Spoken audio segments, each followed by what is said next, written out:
Deuxième invité de cette émission, Dr Boubacar Sidisso. Eh bien, il est notre analyste politique. Il est depuis Chicago, dans l'Illinois. Bonsoir, docteur. Bonsoir, Monsieur Baldé. Comment allez-vous? Très bien. Merci encore de revenir dans cette même émission. Mais avant de commencer notre entretien, nous allons suivre Monsieur Laurent Bado, que vous connaissez, qui est du Burkina Faso, qui fait beaucoup d'analyses politiques. Et cette fois-ci, il parle de la Guinée. On va suivre ensemble. Quel est votre point de vue de juriste? Le capitaine Dadis Camara pourra-t-il être poursuivi par la Cour pénale internationale? C'est une suite logique à l'autre question. Mais que voulez-vous? Personnellement, Dadis, au fond, son action, moi je l'appréciais.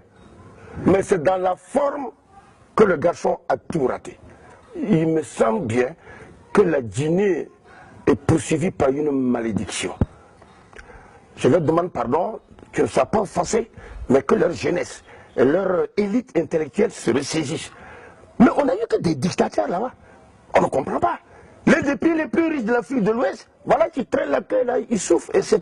Vous estimez que c'est une malédiction? Mais on a l'impression que c'est une malédiction. Depuis quand même, c'est pour Touré. À qui la faute? Ce serait difficile de dire à qui la faute. C'est à tout le monde. Docteur, nous venons de suivre Docteur Bado. Je sais que beaucoup de Guinéens seront choqués lorsqu'ils entendent, qu'ils apprennent que leur pays est frappé de malédiction. Et par contre, d'autres, je le pense, vont donner raison au doyen Bado. Quelle est votre réaction, vous, Docteur So? Merci, Monsieur Baldé. Merci à toute l'équipe de Star 21, Star 21 de m'avoir invité ici. Oui, j'ai suivi aussi avec une grande passion ce débat. Bon, il faut avouer qu'il y a un nuage de négatif qu'il faut dissiper en Guinée. Oui, il y a quelque chose, il y a un travaux préliminaires à faire pour que la Guinée reprenne la direction du Nord, c'est-à-dire pour qu'elle se développe. Beaucoup ont tenté, si vous voulez, on va rentrer un peu dans l'histoire. Vous savez, en fait, la France était prête à investir sérieusement en Guinée. C'est ainsi que dans les années 48, il y a eu un livre de l'ancien gouverneur de la Guinée qui s'appelait Roland Pré, qui a écrit L'avenir de la Guinée, où il a fait l'inventaire de toutes les richesses guinéennes. Il a dit que la Guinée reste le pays le plus riche de toutes les colonies françaises. C'est ainsi que la France s'est engagée à développer la Guinée sérieusement. Ils ont créé des centres de recherche à Kindia, à Mamou, à Farana, un peu partout en Guinée. On avait même prévu, quand la France a perdu la guerre d'Indochine, du Vietnam, de créer des plantations de nouveaux champs dans les îles Kabab, dans Forêt-Caria. Donc, elle était prête à investir sérieusement. Il était même prévu de construire 3 résidences pour le gouverneur de l'AOF en Guinée. Une résidence à Dalaba, à Massanta et à Banankoro. C'est dans ce contexte qu'ils ont créé FRIA en 1957. Donc, Péchiné a créé FRIA, c'était pour faire l'aluminium en Guinée. Mais l'aluminium même. Mais en 1958, on les a dit, non, ça va, on n'a pas besoin d'eux, qu'on préfère la liberté dans la pauvreté, et ils sont partis. En fait, il y a 4 péchés qu'il ne faut pas commettre pour développer la Guinée.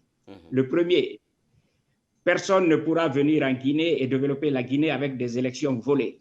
Il faut qu'ils le sachent, que tous les Guinéens le sachent. Tant que nous continuons à tricher les élections, on ne retrouvera pas le Nord. Deuxièmement, personne ne viendra en Guinée avec un agenda caché pour s'enrichir ou enrichir un groupe de gens à l'extérieur. Troisièmement, personne ne viendra développer la Guinée pour dire qu'il va diviser les Guinéens, en divisant les Guinéens. Et quatrièmement, personne ne viendra verser du sang et promettre ou chercher à développer la Guinée. Il ne réussira pas. Voici les 4 péchés que personne ne peut commettre et développer la Guinée. Malheureusement, depuis l'indépendance, c'est ce que nous avons connu. Deuxièmement, docteur, en revenant sur ce qu'a dit le doyen Bado sur cette malédiction-là, quelle est votre opinion là-dessus? Oui, je dis que oui, il y a un nuage de négatif, il y a quelque chose de négatif qu'on doit dissiper. Je le dis parce que je connais profondément la Guinée, M. Baldé. Je n'ai pas ramassé ce livre de la rue. Je sais qu'est-ce qui s'est passé et comment je l'ai obtenu. C'est une grande bénédiction pour toute la Guinée qu'on ait eu ce livre.